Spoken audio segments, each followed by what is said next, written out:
This is the one time I'm gonna be with you niggas this year. Because I see a lot of jokes out there right now talking about baby oil. I'm calling you out. What you want to do, Curtis? Curtis! Have you ever wondered what happens when the most notorious figures in hip-hop collide? Well, you're about to find out. 50 Cent, the king of social media warfare, has made it his mission to take down anyone who dares to align themselves with Diddy. But this isn't just about a few jabs on Twitter. No, this is a war that spans decades, and it's about power, loyalty, and the untold stories of the biggest players in the game. Let's dive deep into the battle between 50 Cent and Diddy's inner circle, a feud that's as messy as it is entertaining. Stevie J, a figure close to Diddy, openly throws his support behind the mogul. In a bold move, he flexes to a diss track created by Puff's son, aimed squarely at 50 Cent. The audacity doesn't stop there. Stevie even challenges 50 to a fight. But to 50, it's all just laughable. Why make a video like this, man? Law, he chuckles. I can't wait to be in the same room with you guys. You don't know about me. He's not bothered. What seems like a simple internet exchange of jabs is far from that. For 50 Cent, this is nothing new. This feud has been brewing for over 20 years. 50 has made it a habit of attacking Diddy and everyone close to him. If you align yourself with Diddy, you become a target. It's that simple. One of the most striking examples of this is Floyd Mayweather, whose relationship with Diddy has always been an interesting one. And then there's this bizarre photo that's been circulating. When a wave of lawsuits hit Diddy and he was arrested, Mayweather chose to speak on it publicly, saying he didn't want to say anything bad about him. "I'm not going to speak bad about P. Diddy," Floyd said. "Mistakes happen." 50's response on Instagram was swift and ruthless. They didn't even ask him about this. "Champ, is you stupid or is you dumb? Get me the out your head, you sound like a hater."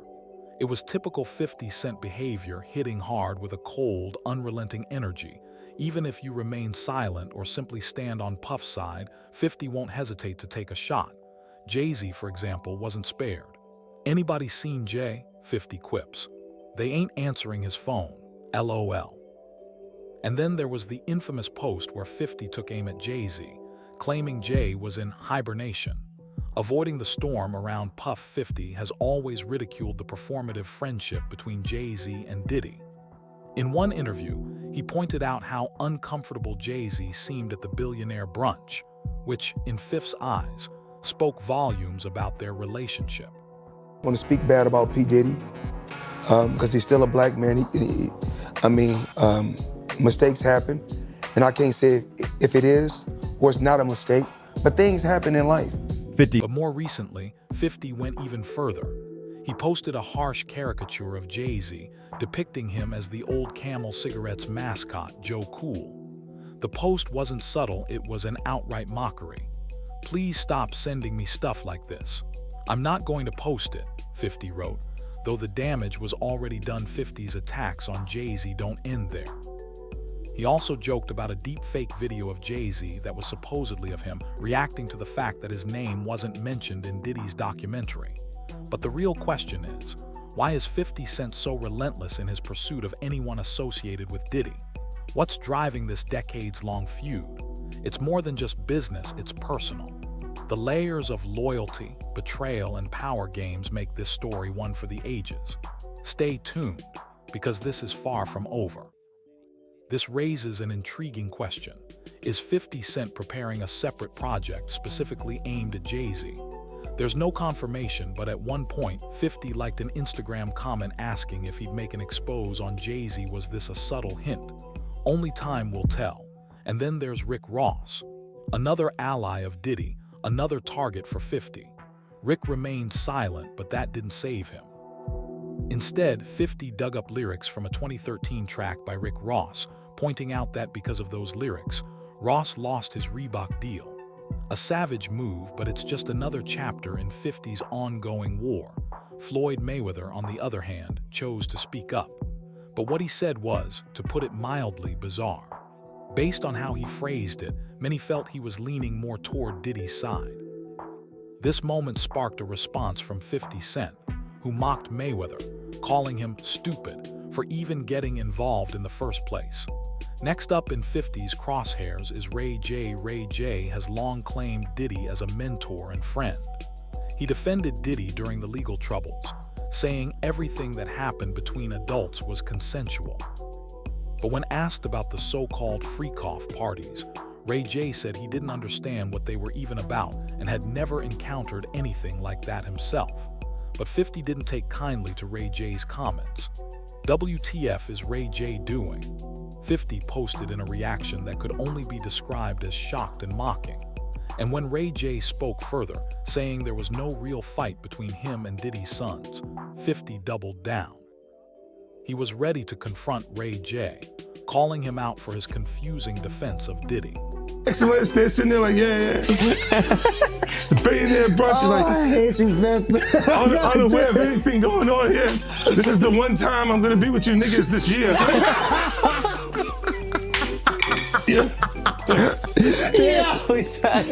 More recent. Then there's Stevie J, a producer, a former member of Diddy's camp, and an ally who would go to war for him. Stevie came out swinging in the spring of 2024, vehemently defending Diddy. During a raid at Diddy's Miami house, Stevie was inside, and he later claimed that all accusations against Diddy were fabricated. Diddy has never broken the law, Stevie declared, but 50, as expected, wasn't going to let that slide. He mocked Stevie relentlessly, accusing him of betraying his own people. He even called Stevie an Uncle Tom for celebrating Diddy's legal struggles. Stevie, furious, responded that he was ready to fight 50 Cent in person. This is where the tension between the two reached a boiling point. And when Lil Rod filed a lawsuit against Diddy, accusing him of forcing him to hire sex workers, Stevie found himself named in the lawsuit as well. Naturally, 50 Cent took this opportunity to mock Stevie even further. Whoa, say it ain't so, Stevie J WTF. This is a mess, 50 posted, gleefully stoking the flames of this public dispute. Stevie J's anger reached new heights, calling out 50 once again, this time claiming he was ready for a face-to-face confrontation. 50 responded as he always does, with humor and mockery. He called Stevie J a shorty, making it clear he wasn't intimidated. Marlon Wayans entered the scene next. A longtime friend of Diddy, Marlon made a comment about karma waiting for 50 Cent. This was all it took for 50 to find a new target. In typical 50 fashion, he posted a funny AI video and then took to mocking Marlon, calling him out for trying to get at him. The joke didn't stop there. 50 posted an image of Marlon wrapped in a pride flag and sitting among colorful plastic balls, mocking him in his usual style. Did he got this fool trying to get at me? Lol. No AI, 50 wrote. The jokes didn't stop. 50 continued to berate Marlon, calling him a punk for blowing kisses to Diddy. Eventually, 50 jokingly declared that the beef with Marlon was over. Case closed, he wrote. Of course, in true 50 Cent fashion, he didn't let the opportunity slip to add a final mocking twist. He posted a short clip from the movie Friday, with Marlon's face superimposed on the character Red, the goofy, awkward guy from the movie, while 50 cast himself in the role of Debo, the menacing antagonist everyone feared. Not beefing with Marlon no more. He not funny, and I'm starting to think he a move for real, 50 wrote in his final caption. No more about him. I'm not going to speak bad about P. Diddy because he's still a black man. Mistakes happen, and I can't say if it is or it's not a mistake, but things happen in life. And P. Diddy business is P. Diddy business. It's not my job or anyone else's job to go on the internet and stump him and kick a man while he's down. My take on it is, it's not my business. I don't think it's right at all, and I don't condone it. Even if that happened to my daughter, I would be hurt, but that's the choice that my daughter made. The saga continues. Will 50's enemies rise up against him, or will he remain victorious in his social media wars? One thing's for sure, 50 Cent is never going to stop. 50 Cent has built his empire not just on music, but on a carefully crafted persona that thrives on conflict. He's the king of provocation, the master of social media warfare, and his constant back and forths with Diddy are no exception. But behind the tweets, the memes, and the Instagram posts, there lies a far deeper strategy at play. This feud is more than just a rivalry. It's an intricate chess game. Each move, each jab is calculated for maximum effect. And it's not just about Diddy anymore, it's about keeping 50's name at the top of the headlines, staying relevant in a world where celebrity culture evolves faster than you can blink. Stevie J, a producer and close ally of Diddy, stepped into the line of fire when he openly defended Diddy. In an interview, Stevie didn't just voice his support, he became a forceful critic of 50 Cent. He boldly accused 50 of betraying his own people, labeling him an Uncle Tom for mocking Diddy's legal issues. For Stevie, the battle wasn't just about Diddy's legal troubles, it was a matter of loyalty. Loyalty to a friend, loyalty to a mentor, loyalty to the people who have helped shape his career. 50 Cent, of course, didn't let this accusation slide. His response was swift, sharp, and to the point. In typical 50 fashion, he used humor and sarcasm to dismantle Stevie's attack. Diddy's boyfriend called me a sellout, 50 posted. He's correct. I'm selling out Branson Cognac. Lol. It was a reminder that for 50, nothing was ever too sacred, not even loyalty. But it wasn't just words. This wasn't some harmless back and forth. The stakes were high and 50 was ready to escalate things even further. Stevie's defense of Diddy had already cost him. Now it was about showing who held the power. 50 didn't just attack Stevie verbally. He started digging into his past, using his own lyrics against him. The music world, as 50 knew, is ruthless. No one gets a pass, not even the closest allies. Stevie, caught in the crossfire, fired back with an intensity that matched 50's. He made it clear that he wasn't afraid of 50, ready to face him head-on if necessary. The digital war quickly turned into a personal vendetta.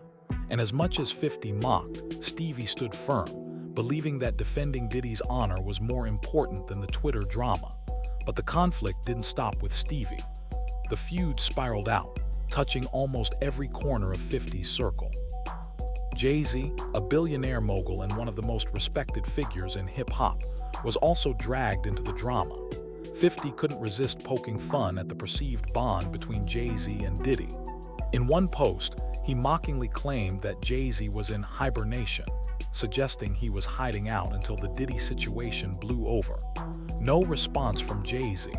That, in 50's eyes, was a win for him. Special ASLELS challenge for you, Floyd. If you can read one full page of a Harry Potter book, nigga, I'll give $750,000 to whatever charitable organization you want to. Nice. A phone call from my man Jimmy Kimmel. Jimmy said if Floyd accepts the challenge, then he'll put it on the actual show, so you can read it on the show. We don't want to put pressure on you. We know you can't pronounce those words in that Harry Potter book, so we're gonna let you read Cat in the Hat. But it wasn't just social media posts that fed this war. It was the subtle insinuations, the public jabs, and the consistent mockery. When Jay-Z stayed silent during the Diddy legal troubles, 50 took it as an opportunity to further drive a wedge between the two. It wasn't enough to just make fun of Jay-Z's discomfort at the billionaire brunch. 50 went as far as to post a caricature of Jay, turning him into the Joe Camel mascot for Camel cigarettes, making it clear that he was in no mood for mercy. This wasn't just about Diddy anymore. This was a broader war of egos, a battle for the top spot. 50 Cent, ever the strategist, knew that staying relevant meant constantly challenging the people at the top. Jay-Z was no exception. If anything, Jay-Z's refusal to get involved made him an even juicier target. The silence spoke volumes, and 50 capitalized on it, turning it into fuel for his relentless campaign. Then, of course, came Rick Ross, another ally of Diddy, another target for 50's social media artillery. Ross stayed quiet, unwilling to add his voice to the fray. But 50 wasn't having it. He dragged out old lyrics from a 2013 track where Rick Ross talked about doing the right thing. 50's response was surgical. He directly linked those lyrics to Ross losing his Reebok deal, calling out Ross for his hypocrisy. The move was ruthless, but it was also strategic. And while Ross and Jay-Z played the quiet game, Floyd Mayweather chose to speak up. But his words only fueled the fire. Floyd's defense of Diddy seemed almost forced, a reluctant gesture that 50 Cent was quick to mock. Is you stupid or is you dumb? 50 shot back on Instagram, laughing off Mayweather's attempt to distance himself from the drama. It was a clear reminder that in 50 Cent's world, neutrality wasn't an option. You were either with him or against him, and if you chose to remain silent, you were just as guilty. In the midst of all this, Ray J became an unlikely character in the saga. A longtime friend of Diddy, Ray J openly defended him, claiming that the accusations against Diddy were fabricated. But when Ray J was asked about the infamous freak-off parties, his response was a mixture of confusion and denial. "I don't understand what these so-called freak-off parties are about," Ray J said. "I've never seen anything like that."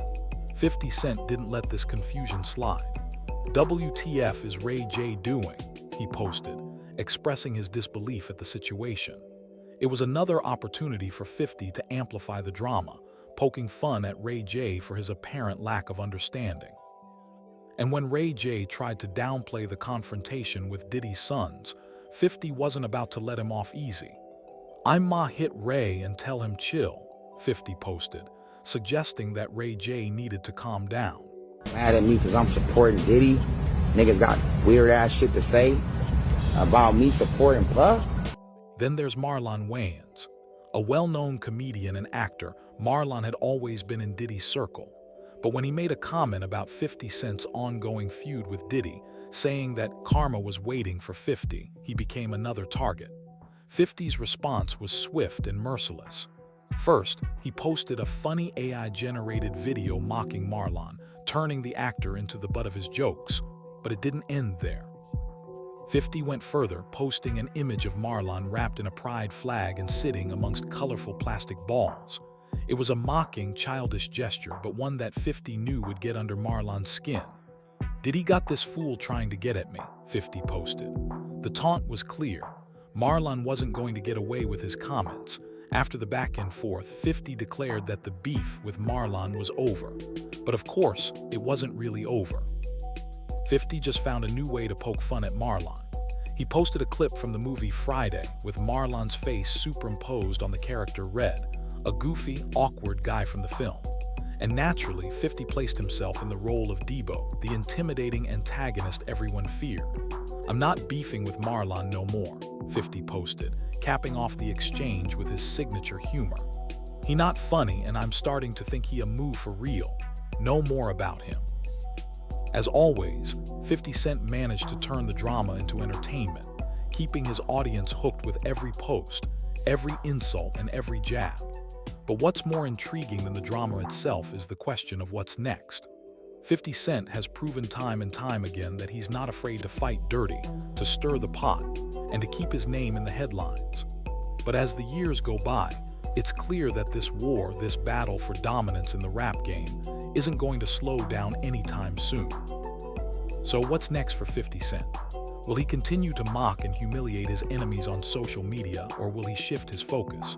Will Diddy and his allies fight back, or is silence the most powerful weapon in their arsenal? Only time will tell.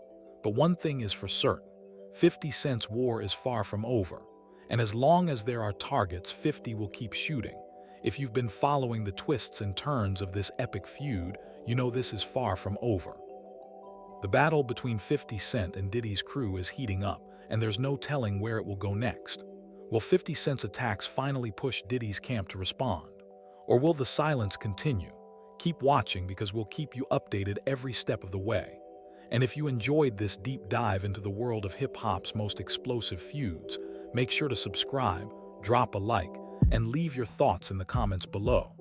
Who do you think will come out on top in this ongoing battle? Let's talk about it. Right?